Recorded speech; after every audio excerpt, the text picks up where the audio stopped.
Alright, so I found this neat little game called Geometry Dash. It's just a fun little rhythm-based platformer, and it was only like $5 too. I mean, it can't be like Celeste though. I'll probably just put a few hours into it and crap.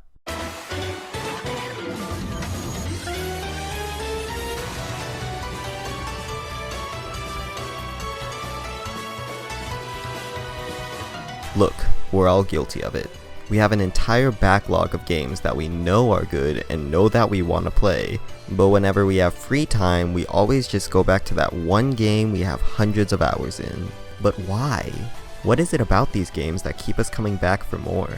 What is so intriguing about this game about making a square jump that caused me to put 600 hours into it? And no, I'm not talking about simple replayability. I would consider Clustertruck a pretty replayable game, but I've only put 7 hours into it. I'm talking about the kind of replayability that causes you not to just replay a game, but to play it over and over and over until all of a sudden you find out that you've accidentally put hundreds or thousands of hours into it. And before you yell at me in the comments, I need to say this. Not all people will put the same amount of time into a game. You might put hundreds of hours into a game that I've only put 3 into. How you spend your time is up to you. Nevertheless, many games that people seem to play a lot tend to have similar mechanics that contribute to their insanely high replay value. After analyzing the games that I've personally put hundreds of hours into, as well as some other games known for taking up a lot of time, I've concluded the main factors that give a game near unlimited replayability, starting with... Look, it's simple. If you have a lot of content in your game, players are more likely to put a lot of hours into it. A game like Super Hexagon may be pretty fun, but once you've played it for a while, there's just not much left to do. Whereas a game like Breath of the Wild has too many things to possibly do in a single playthrough. So, you can play this game over and over and still find new secrets. Take a look at Stardew Valley. In this game you can farm, fish, mine, raise a chicken and name him Gerald, increase friendship with villagers, complete quests, kill monsters, sacrifice Gerald to the overlords in the sky, gamble.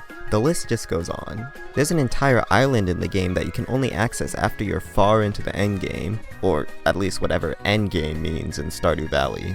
By making sure there's always more stuff in your game for the player to do, you can keep them captivated for longer, and thus have them put more hours into it. Another way to achieve a similar result is not necessarily by adding a lot of variety to your game, but by adding a lot of depth. When talking about video games, depth refers to how many options the player can take while still being viable for success. Take Bloons Tower Defense for example. There's one simple goal: pop the balloons before they reach the end. But there are countless ways to achieve this. You could go for a Super Monkey build, try and get a Paragon as fast as possible, play using only Dart Monkeys. All of these ways are completely viable, allowing for endless replay value. Sandbox games are good examples of games with unlimited depth. Since sandbox games are by definition games where you just mess around and do whatever you want, everything is viable. Anything you do is a correct way to play the game. They can even go beyond being just a video game and become a medium in which to express creativity. Okay, wait, no, you don't need to do that. Something that often comes alongside depth in a video game is a high skill ceiling.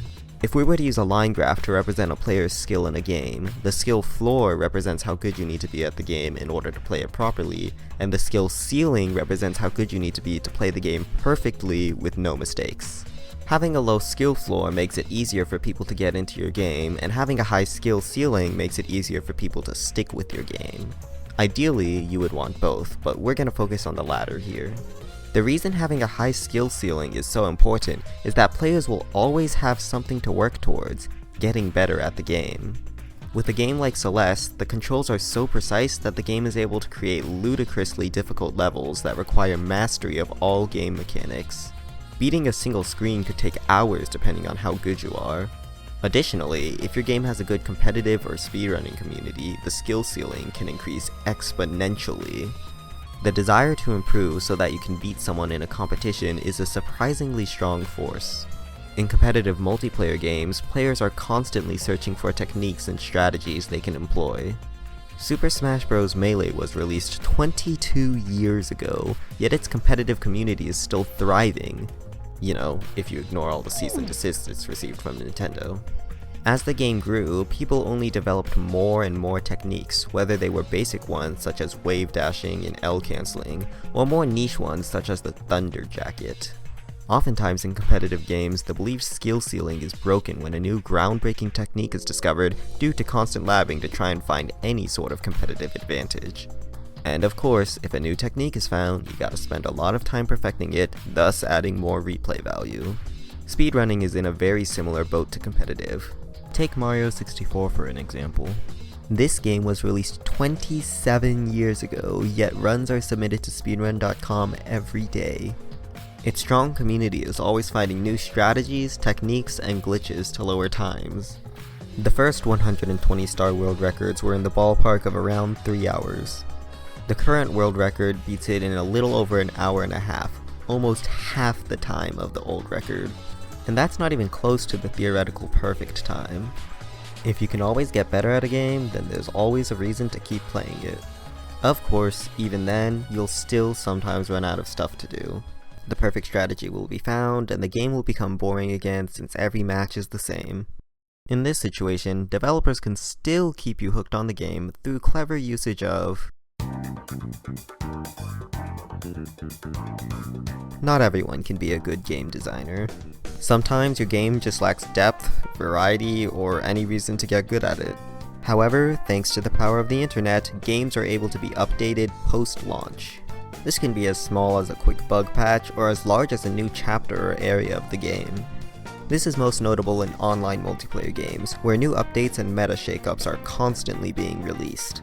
Team Fortress 2 was released 15 years ago, and it's constantly receiving updates. With the ability to change games after they release, you never have to worry about players running out of content, as you can always just put out some DLC when you notice the player base starting to dwindle. Of course, not every game has the luxury of being owned by the largest PC game distributor in the world. Sometimes you don't have enough money or resources to keep pushing out good updates. In this situation, you can rely on community-generated content. Take a look at Skyrim. It's already got a large amount of content, but players will eventually explore every corner of the world. But open up a mod installer and you can get stuff like this. Community-generated content is a great way to keep your game alive, and the best part about it is that it's free for both the developers and the players. The simple inclusion of a level creator or easy modding tools allow for a near infinite amount of new content, so long as players are willing to create more. Games like Gary's Mod and Mario Maker have their entire premise based on community content. So long as the communities of these games are still active, players will always have something to do.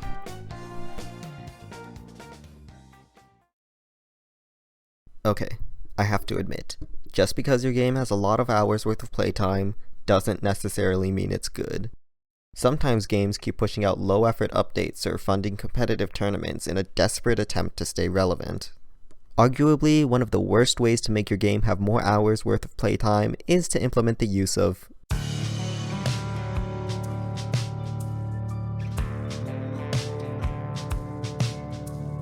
grinding. We all hate it.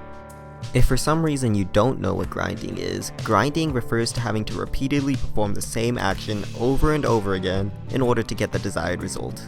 And look, grinding isn't always bad. You could be playing Celeste and have to keep grinding a screen until you're good enough to beat it. That's an example of good grinding. However, some games will have you repeat the same mindless action with no variation whatsoever just to progress. Almost nobody likes leveling up their characters in RPGs, especially if most of the time you're just spamming one button. While grinding may be a way to increase playtime in a game, it's artificial and lazy. Players usually won't be willing to grind unless it's in small amounts, or you have a bit of deception on your end that makes them think the grind will be worth it. You'll often see MMOs and mobile games do this a lot. They'll disguise themselves as this cool new game, but to get to any of the said cool parts, you have to grind for a few hours. This is especially true if your game involves microtransactions. I mean, why grind for a while when you could just spend a few bucks to skip it? I mean, you've already spent a lot of time on this game, so the money is completely justified. And of course, there's this one particular game I hate that is notorious for its heavy grinding and microtransactions. But Do I really want to do this? I mean, I do need the footage, but whatever, let's just get this over with. Genshin Impact is a game, and if I'm being completely honest, it's not the worst game I've ever played. Believe me when I say I've played some pretty bad games. The reason why I always talk about how I hate Genshin Impact is because it's just disappointing. An open world game with graphics that look like this make it seem like it should be a really good game. But as it turns out, most of the game consists of pure grinding. I don't want to play a video game like it's my full-time job. I want to play a video game because I want to enjoy the most important factor that you can add to your game if you want players to increase their playtime. And of course, that factor is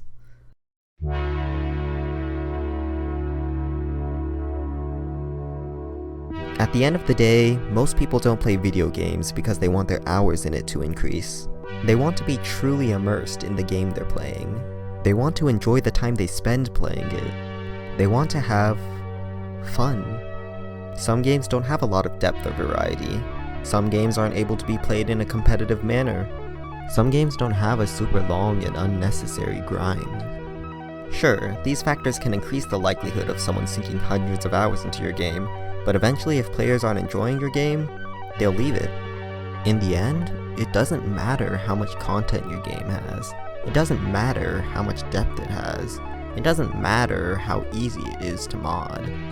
What matters is that your game is fun, and as long as the game that you play is fun, then it only makes logical sense for you to invest all of your time into it.